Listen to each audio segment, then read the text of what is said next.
Allow me to open my review by saying the following. I have never read the Bible. I am not part of any established organized religion. However, I have seen various religious films with varying degrees of quality, with DreamWorks' The Prince of Egypt being among one of my favorite animated films. I mention this because there's just one annoying, stupid notion that the movie-going public really needs to let go of. Just because something is based on the Bible does not mean it should be given a free pass. That is a mistake I see so many people make. It's like, oh, it's based on the Bible. That means people are automatically going to like it, so we don't have to try. No. Just no.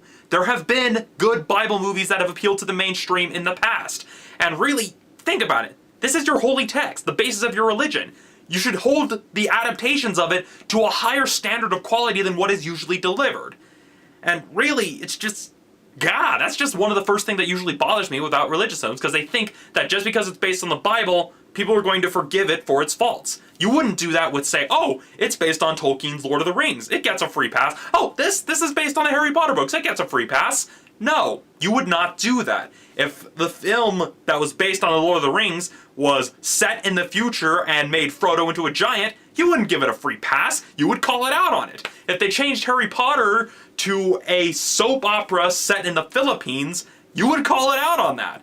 Now, if it was a Philippine produced that's still at Hogwarts, but that's beside the point.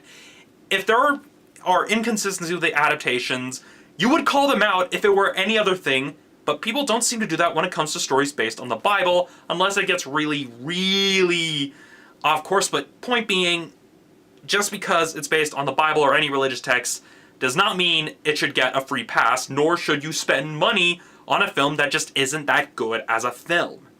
That said, let's begin this episode of Romney's Reviews.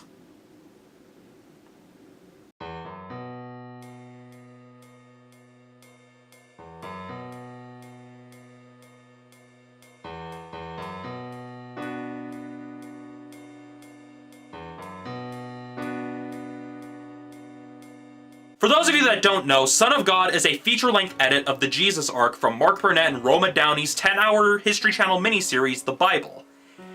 And it really shows that it was initially on television in terms of presentation and its pacing.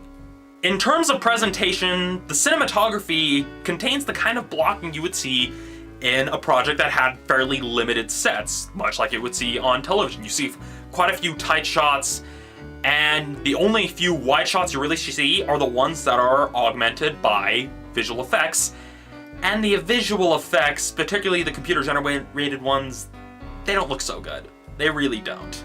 One thing I can compliment the film on, though, is its set design and its costumes. So there was a good deal of effort in making things look as best as they could, but as a whole, it just looks like a made-for-TV movie. I mean, the set and costume designs were really good, but the visual effects and just the cinematography in and of itself were kinda eh. When it comes to the pacing and overall flow of the story, that's where you see kind of the film's biggest failure.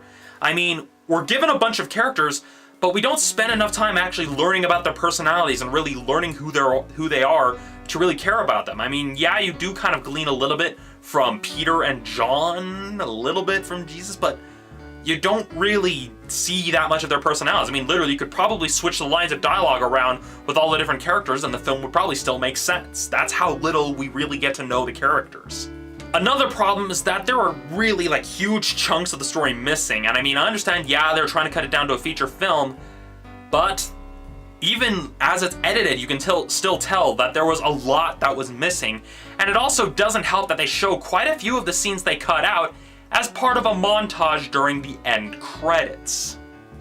This film kind of suffers the same problem that the adaptation of Aragon kind of suffers, where they're so busy trying to rush to the final moments of the story, but then once you reach it, the film just kind of grinds to a screeching halt. And in this case, this film was really kind of trying to get through leading up to the crucifixion and resurrection. And literally, the film just stops right as after Jesus has been crucified, because as we are quite literally watching him die on the cross. It is really slow, just does not flow that well. It basically breaks the pacing, which was already kind of lacking in terms of how quick it was going. Just brings it to a real screeching halt and just slows the whole film down. I mean, yes, it's an important part of the story, but really, it was just definitely one of those cases where they were trying to build up to a certain moment, but once they reached that moment, they didn't quite know how to move on to the next key part of the story, which was the resurrection.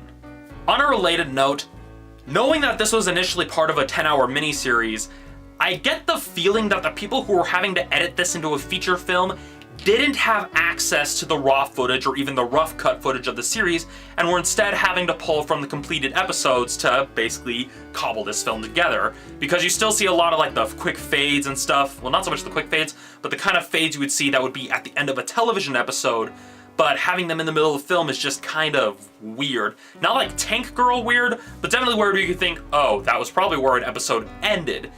And given that it felt like they were trying to pull from the completed episodes, it also kind of took away some of the weight that some of the scenes they had probably had as the miniseries, because really, it's too cramped. That's just really what it felt like. And the fact that it felt that they had to pull from the episodes didn't really quite help. I mean, it's almost as if they had to like do a cut right before you would see like the opening title card and the ending credits thing of each episode, and then try to cobble the pieces together. That's really what it felt like. It felt like they didn't have access to the raw footage when they were making this. One final issue I have with this film is just an underlying problem with Bible movies in general. And it's that it expects the audience to already know and understand things we never see or are never told as we're watching the film. Yes, I know Christianity is a world religion with millions of followers worldwide, but you can't use that assumption when you're telling a story, when you're making a film, because let's face it, like I was confused a few times because I'm not familiar with the Bible, I'm not familiar with all the stories in it, and so there was points where I got lost. And it's also just the case of they would have those moments where this person's important, this person's important, this person's important, and I'm just like, why is he important? You're not showing you're not showing why the guy's important. You're just saying that he is, and not even saying it very well. You're just saying, oh, it's such and such. You know who such and such is, right?